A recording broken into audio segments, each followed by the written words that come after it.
Hello and welcome to the Draft Talk podcast, your one-stop shop for all your NFL draft needs. And guess what? You know what time it is, right? You know exactly what we're doing. It's top five time. We are continuing on ploughing towards the draft. We've done edge rushers, D tackles, and in our last episode, we covered the internal offensive linemen. And today, in the words of the late, great George Michael, let's go outside. It's time for the offensive tackles. And rumour has it, it's going to be a great class.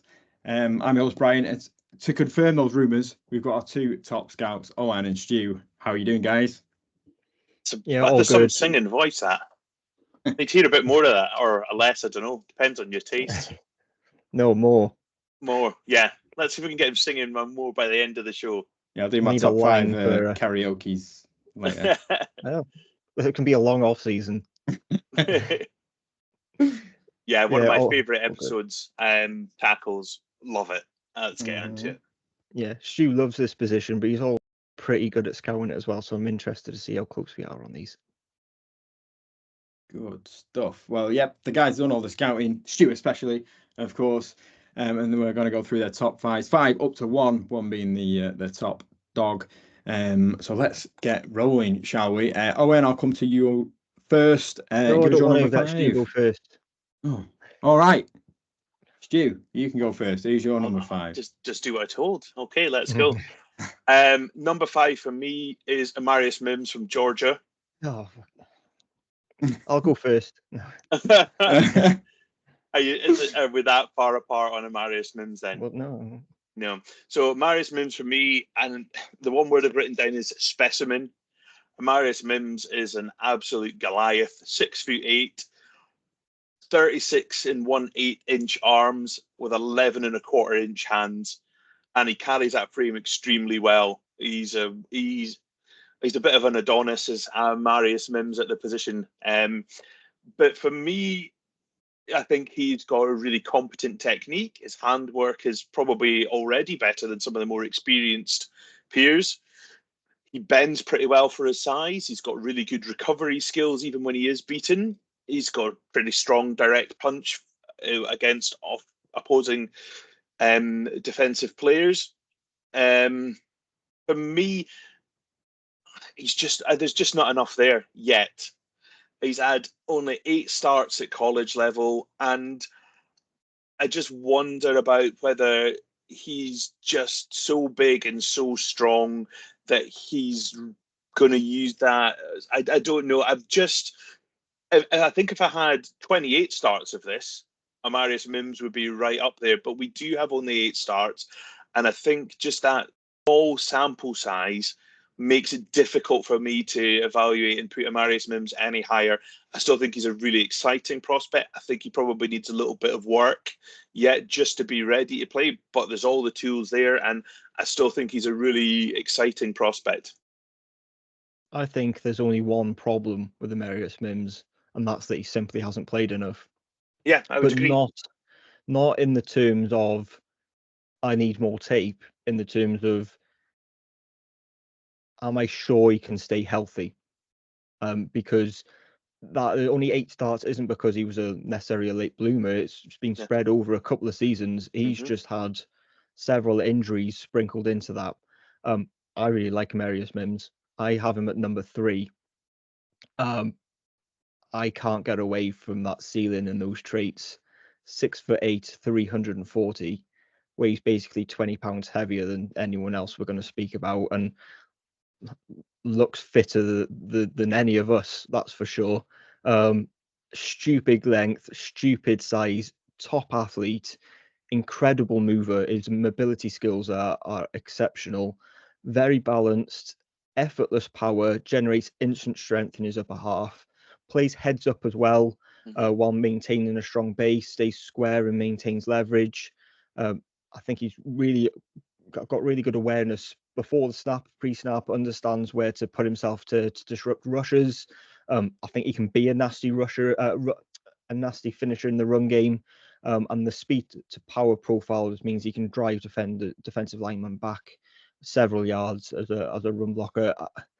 Flexibility as well to protect the edge.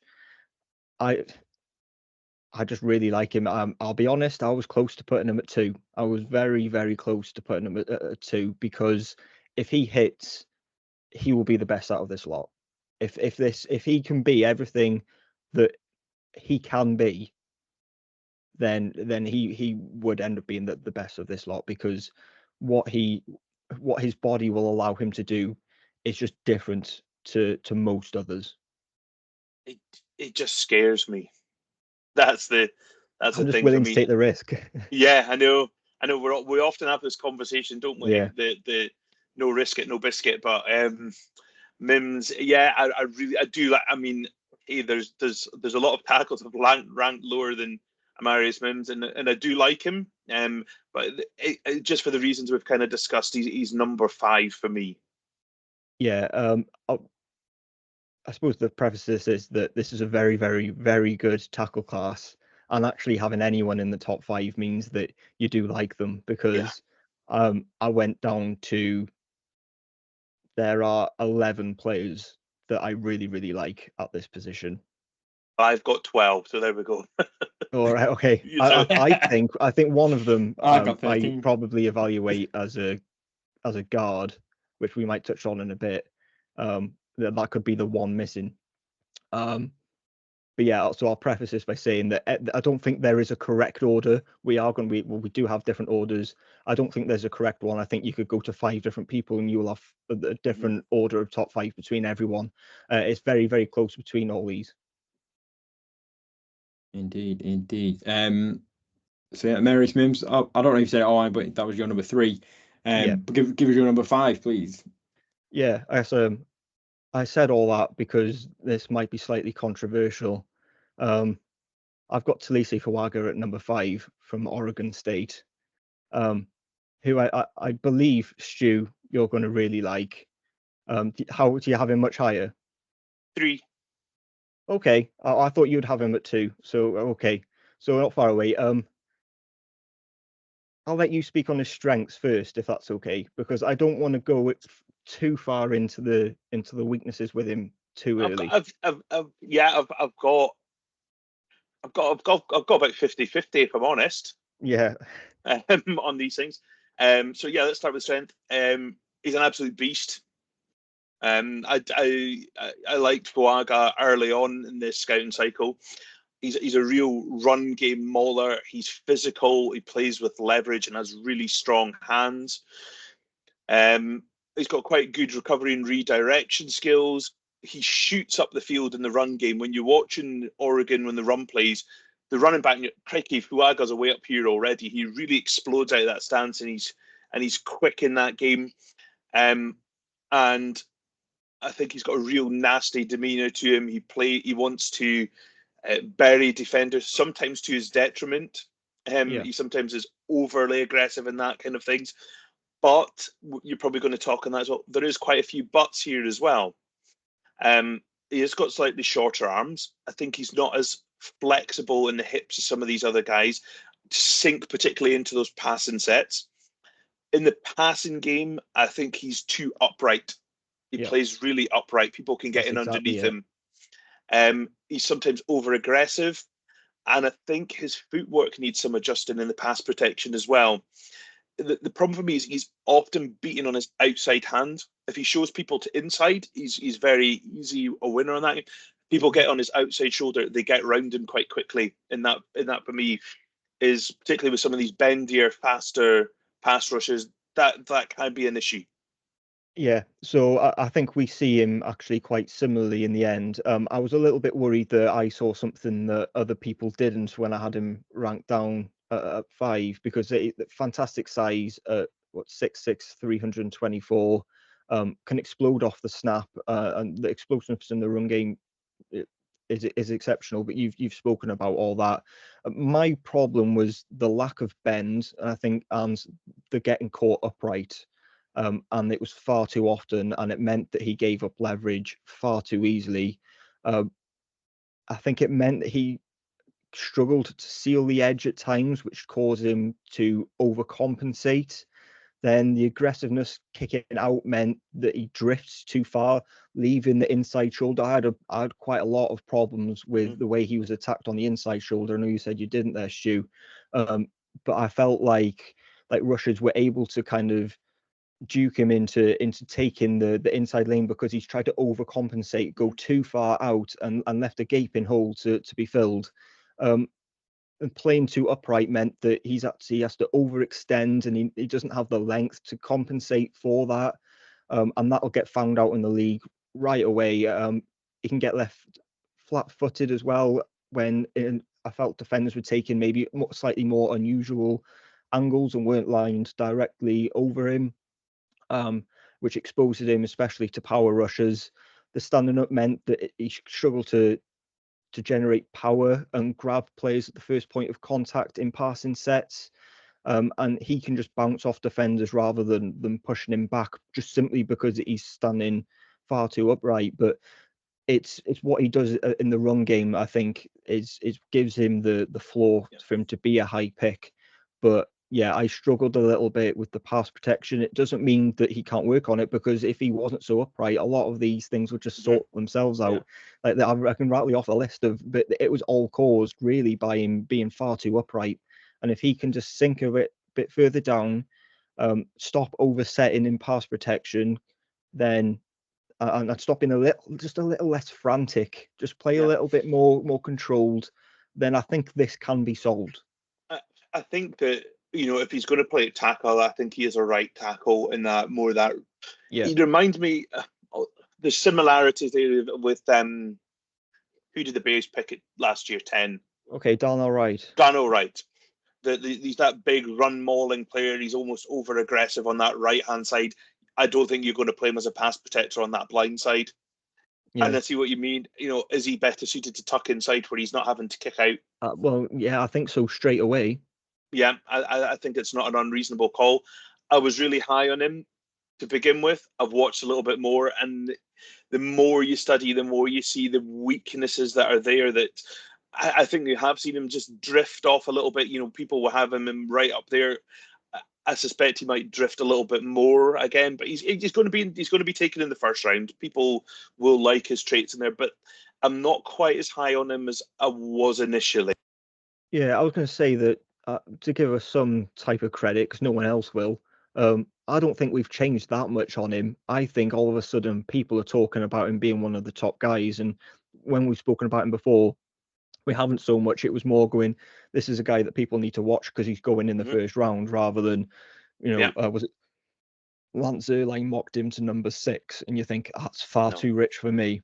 But I think we've stayed pretty neutral on him since we saw him. But yeah, there's not just two weaknesses. It's pretty equal, but he's got a skill set that you would like to bank on.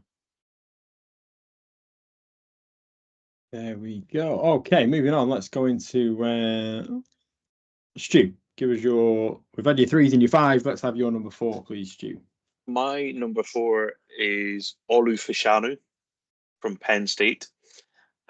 He has been talked about as a good tackle prospect for 2 draft cycles now. There was a talk of him coming out last year. He's still quite a young player. He went back to school. I think there's lots to like with Fashanu. By saying he's number 4, it doesn't mean that I do not like Fashanu at all, as we've talked about. He's someone who's really athletic. He was a basketball player for quite a long time before he transitioned to football. He's got the ideal height, weight, length combination. I think he's really fluid in his pass sets. He's got really good technique and bend. He's almost got that things that Fuaga doesn't have that we're talking about there. He's been a team captain. One of his coaches described him as high production, low maintenance, which is just the kind of guys that you want on your team. For me, there's quite a few things that I struggled a little bit with Fashanu. The fact that he went back to school for a year, I don't think anything changed or developed.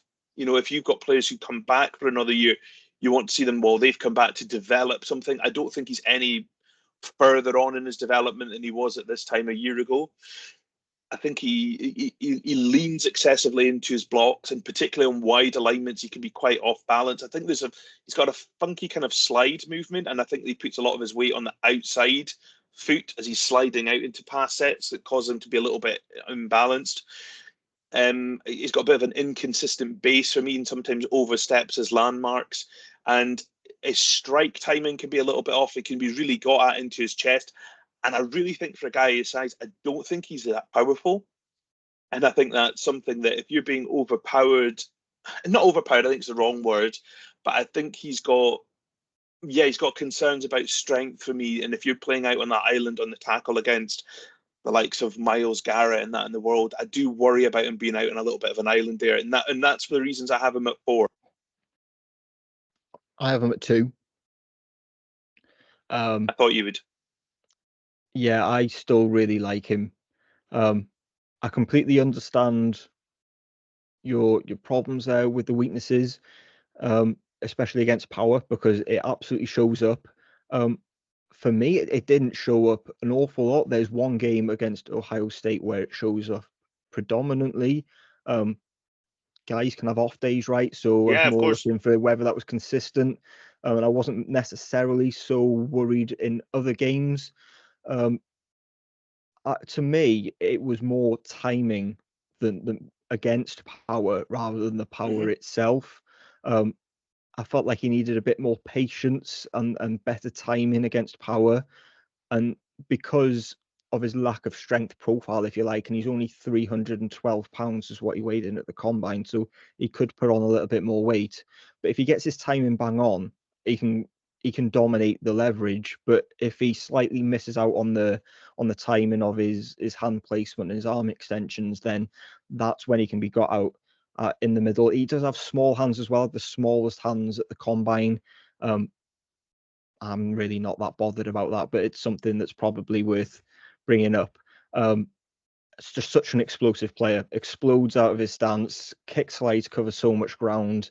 I think he just plays with so much speed, and not necessarily just with his feet, also with his brain and with his mentality. He just seems to be one step ahead. His anchor's more than enough balanced for me, creates natural strength leverage. Recovery is quick, it's snappy. Hands can get under the armpits to neutralize any potential leverage as well, which will stand him in good stead against the power, where it's not always, he doesn't always attack the chest, but he can get up and underneath, especially against lighter guys, to move them instead of having to rely on attacking the chest all the time. Extremely coordinated, flexible and bendy as well to turn the edge with the most difficult of rushers. Plays heads up, which I keep saying, but I really like it when I don't like it when players exposed. If I can see the crowd, or if opponents can see the crown of your helmet, then that's not a good thing as a tackle. You need to play with your eyes up. I think he's active in his intelligence and his anticipation, understands his responsibilities and acts on them. Aware snap, great, easy puller, covers a lot of ground. I just worry that it's maybe gone slightly the other way with Fashanu when he hasn't done an awful lot wrong, and he's still very young. He's not the youngest of these guys. Joe Alt is the younger one, but they're both 21 and some of the youngest prospects in the whole class. So I still really like him.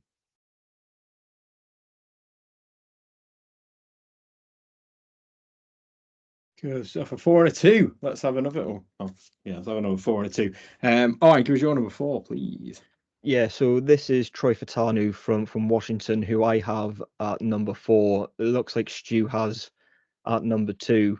6'4", 317, has been considered a guard prospect all season because measurements come in and they say he's got sub 33-inch arms, and then has 34-inch arms at the combine, and makes think, well, why can't he play tackle then?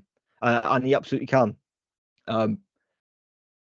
Like I said, seen as a guard prospect, but with that length, I'm absolutely happy to let him fail at tackle before kicking him inside.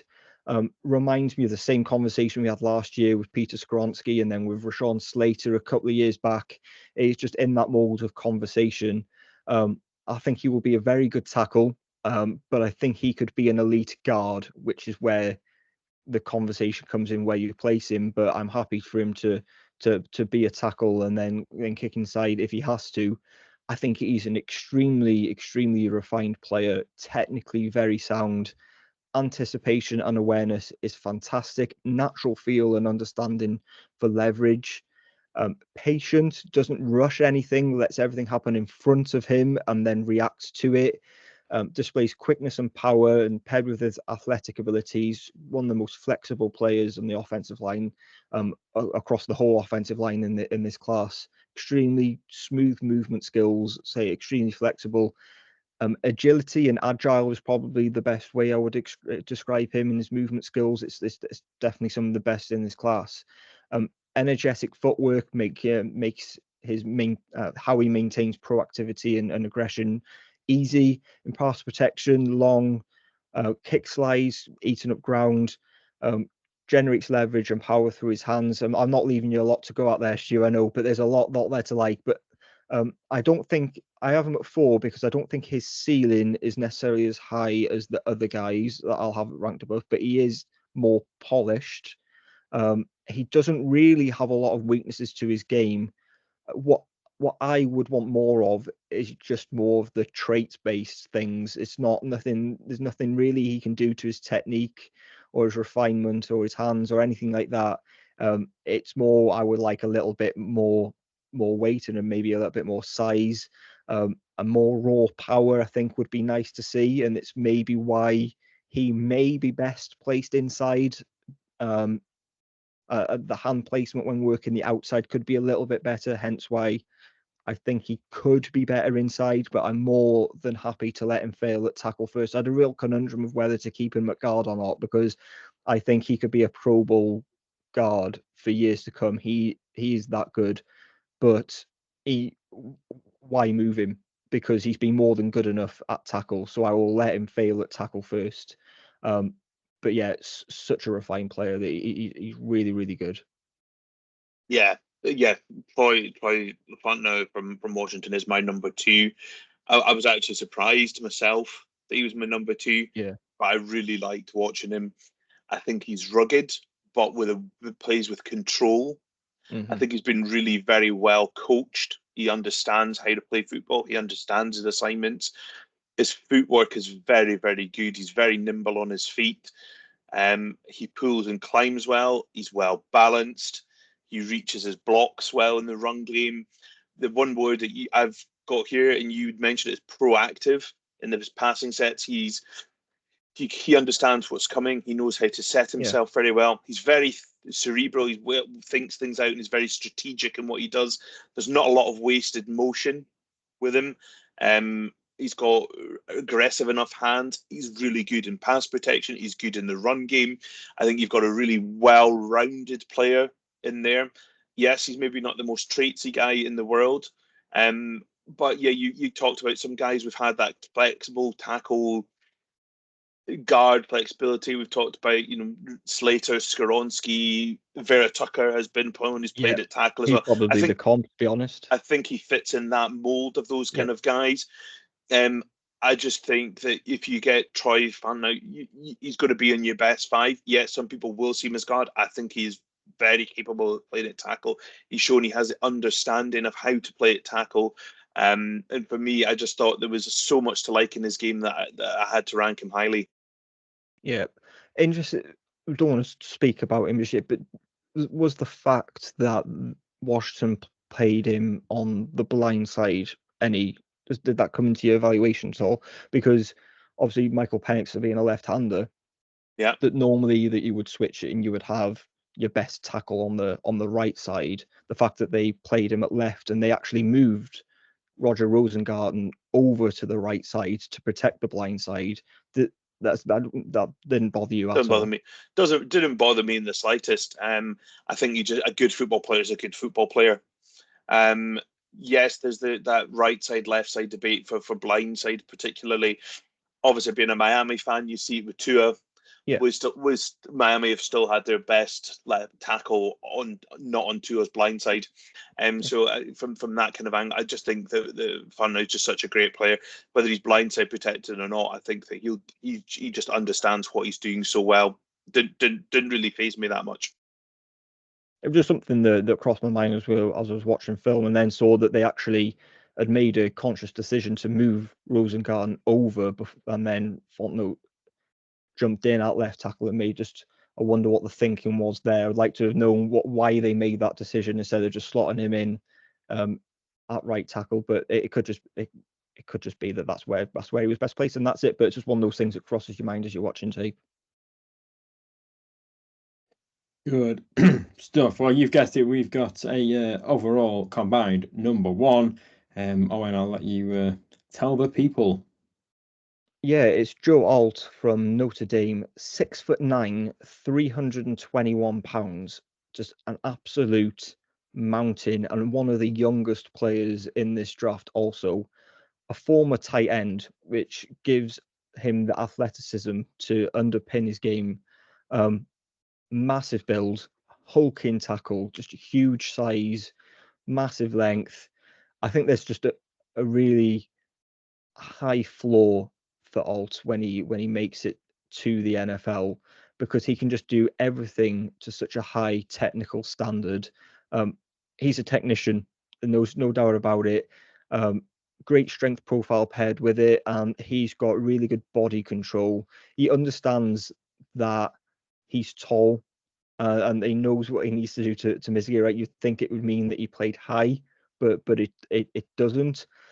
He gets deep into his stance, and that lower half then allows him to maximize his strength and use it to utilize, and use that size to his advantage rather than it be to his detriment. Because a lot of players would be playing far too high, but the fact that he can dip so low and then jump out and use that length and the explosiveness to his advantage, I really liked. Anchor, really powerful, sturdy base, sets him up perfectly to deal with power rushes, to take on the contact and pass protection. Quick and agile kick slides.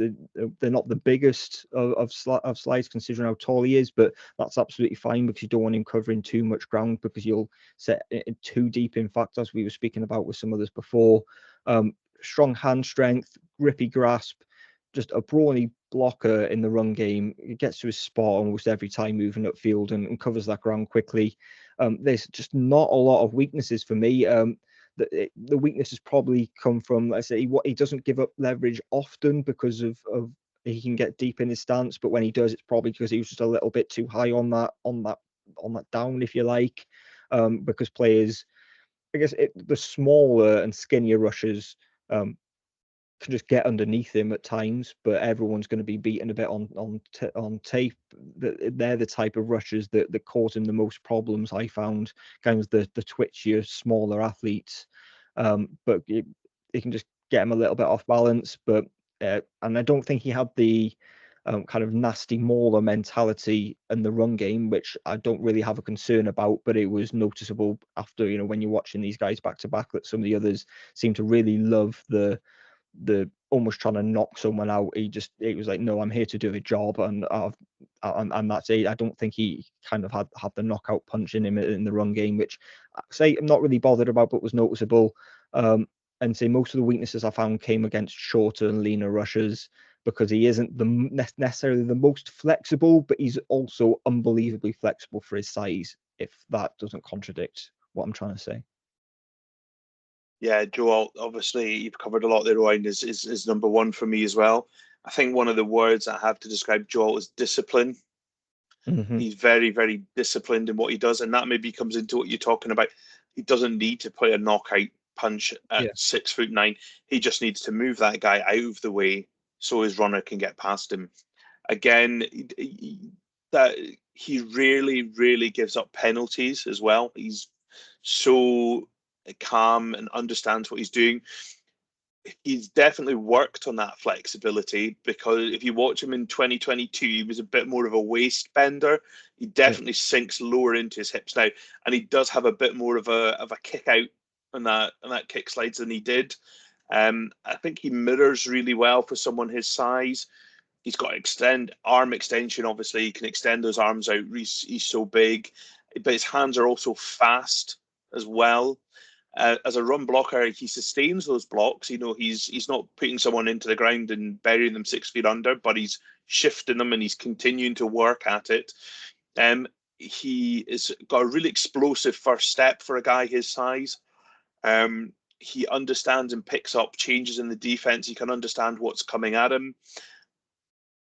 He's got a quiet confidence about him as well. He just knows that he's a good football player. He's not one of these guys, I think, that's going to be in your face a lot, chippy at people, but he's just, I'm here to do a job. I'm the guy, you've got to beat me. I think he's just pro ready. Put him in an NFL offense now.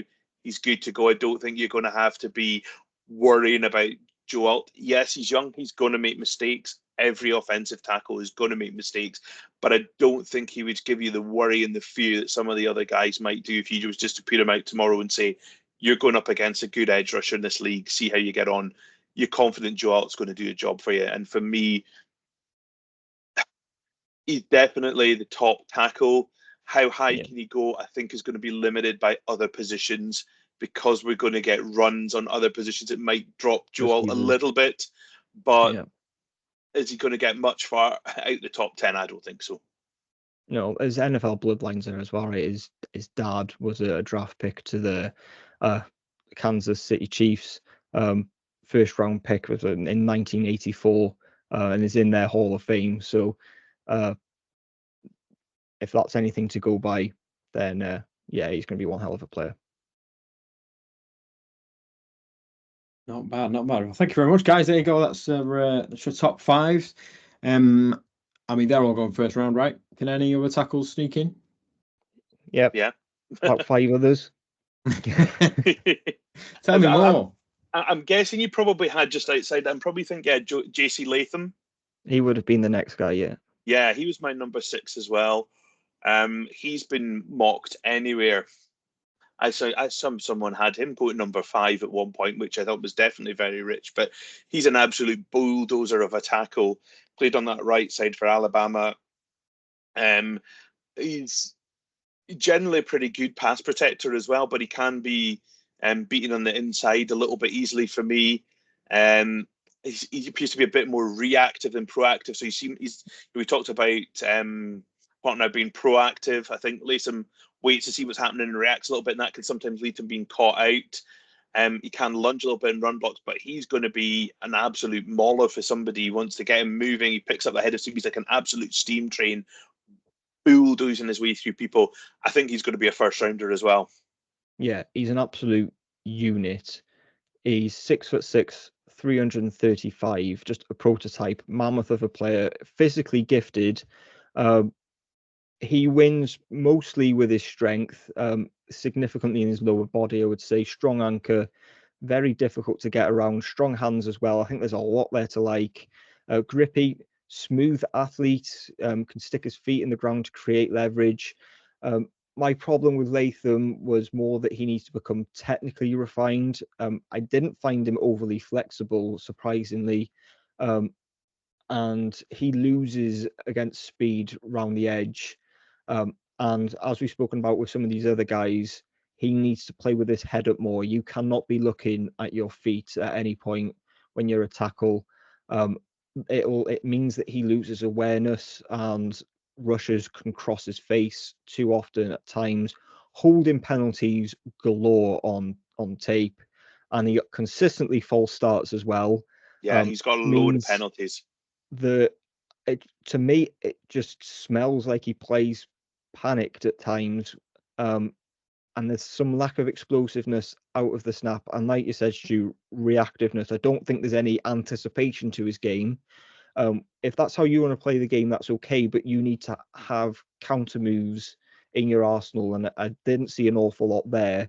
But he's still the 6th best tackle for me in this class, because the traits are just are on point, but there were just a lot more weaknesses to his game compared to some of the others, which I wasn't necessarily a fan of. But yeah, I agree. I think he'll go in the first round too, as well as probably at least one other guy. I imagine Tyler Guyton does go in the first round. It certainly looks like he's trending towards going in the first round. He's number 8 for me. I'm just not a huge fan of his game. I don't know if you like him, Stu. I rank 12. Do you want to know where he is for me? Oh, you're going to say 12? 11. Okay, yeah. Guyton for me. I can see why. I can see it. He's traits. He's 6'8". Yeah. But for me, he's got really good movement skills. He's a very smooth mover. He plays far too high, and for his size, he struggles to find his anchor. I think he's too easily moved around. For me, he's a project. He's got everything there, but if you can put it together. But as I say, I had another 1, 2, 3, 4 players between him and Latham before I got to Tyler Guyton. So I struggled with him a bit. No, I agree. Nimble athlete who's got great agility, has raw power. He just needs to learn how to control that power and become more disciplined with it. Strong enough anchor to retain balance in passing sets, and passing sets seems to be a theme. His footwork can take away rushing angles. My problem with Guyton came from the fact that he is extremely raw, but he needs to become more technically refined in pass protection. And he almost needs to learn how to become a run blocker at the next level, because I don't think he offers anything there at all for me. And so I worry about him starting right away in the NFL. The passing sets were surprisingly clean. I thought I would not like them as much as I did. He was slightly better in that for me than I anticipated going in. But he had issues with hand placement and arm control. He gives his chest up far too often. And while his footwork and body do necessarily move quickly, it almost felt like you knew what he was trying to do, but the arms just don't get there in time. They're a tick behind the rest of his body. So that to me seems as a lack of reaction. I think to me, it looks like he's a player who's been super athletic, super massive, and his team have said, we're going to put you at tackle, but nobody's thought to teach him how to play tackle. I see it. It's just everything. It seems to be a tick behind, and that just needs to become more alert, I guess. But he needs to learn a lot of things. The arms need to stop flapping and needs to stop oversetting, so he's not chasing the game. By learning how to control that power, that will help. But you need to get him with a offensive line coach who knows how to coach rather than just refine. You need him with someone like with the Titans, because they need a tackle, but they've got the great offensive line coach, but he's far too early for them. I mean, Cowboys probably. Yeah, they've had a good record of coaching up these guys, haven't they? Like they had Tyler Smith recently as well. Exactly. And I liked him a lot. I liked him a lot more than I liked Tyler Guyton, to be fair. Yeah. But they've kind of done well with that kind of guy. But I think he's going to go a lot earlier than I would take him. Yeah, I agree. All the mocks, he's first round easy. Yeah, it certainly looks like he's going there. Stu, did you watch we mentioned him earlier on, but did you watch properly Roger Rosengarten from Washington? I didn't get as far as watching him. No, he's not really like him. Okay. He's number 7 for me. Wow, okay. I ran out of time. I'm not going to lie. No, he's good. And I mean, it seemed Mel Kiper had him going in the first round of his latest mock draft. Okay, I've not seen that yet. It's been pretty fancy, And as I spoke before when we were speaking about Troy Fautanu, that the fact that they trusted him to go to the blind side spoke something to me. Just an extremely polished mover on the right side for them. Intelligence is off the charts. Awareness, anticipation is there. Fluid athleticism. Elite flexibilities, hip movement is exceptional to turn the corner. Impressive power, can displace rushers with his length and his hand placement. He's slightly lean. It's only 303 pounds when he weighed in, 6'6", so we could still add some strength there. Doesn't necessarily have the longest arms, but I think he's a player that will probably end up going in round 2 and will end up starting right away in the NFL. He's a very good player.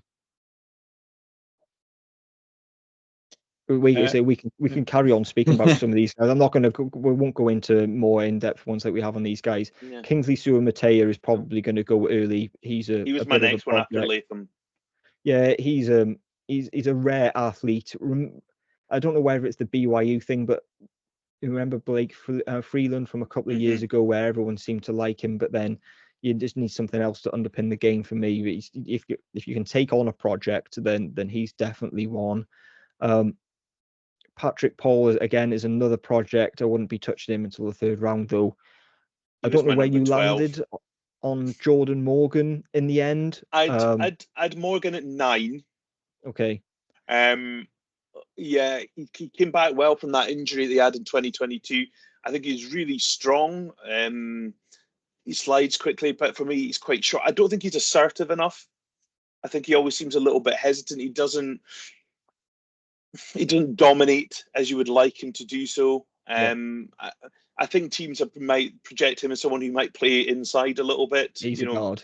Yeah, he's a bit that kind of stockier, smaller build.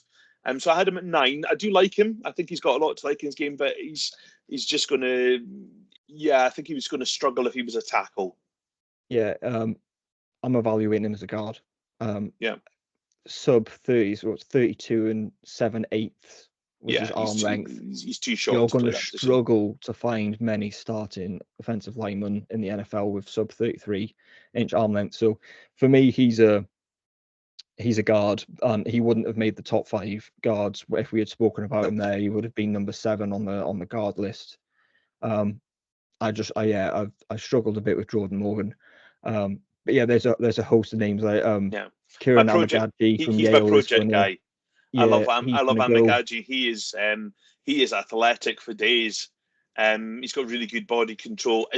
I think for me, his hand placement and timing's a little bit off, and he's just not played at the same level of competition as these other guys. Playing at Yale, would have liked to see him at the Senior Bowl. Yeah, he's just smashing people when he's playing for Yale, but he's not up against the same competition. But I really like him. He's my project guy. If I was to take one as a project and have him learn for a bit of time, he's got a lot of the traits that I like. Yeah, it's a really good class. It's going to be. It's not very often you draft tackles on day 2 and they do become instant starters. It tends to be a position that gets taken early and the starters get taken early, but I think you'll be able to find them this year. Yeah, I would totally agree. It's nice class to watch. Good stuff. You've not rerun for your top 5 yet, have you? I don't think so. No, I was caught up in the moment. No. And we'll do that, please. Yeah, I'll kick off then. Yeah, so we've got Amarius Mims from Georgia at 5, Olu Fashanu from Penn State at 4, Taliese Fuaga from Oregon State at 3, Troy Fautanu from Washington at 2, and Joe Alt from Notre Dame at 1. Yeah, so same players, just in a slightly different order for me. So at 5, it was Taliese Fuaga from Oregon State. At 4, it was Troy Fautanu from Washington. 3 was Amarius Mims from Georgia. 2 was Olu Fashanu from Penn State. And I had Notre Dame's Joe Alt as my top ranked tackle.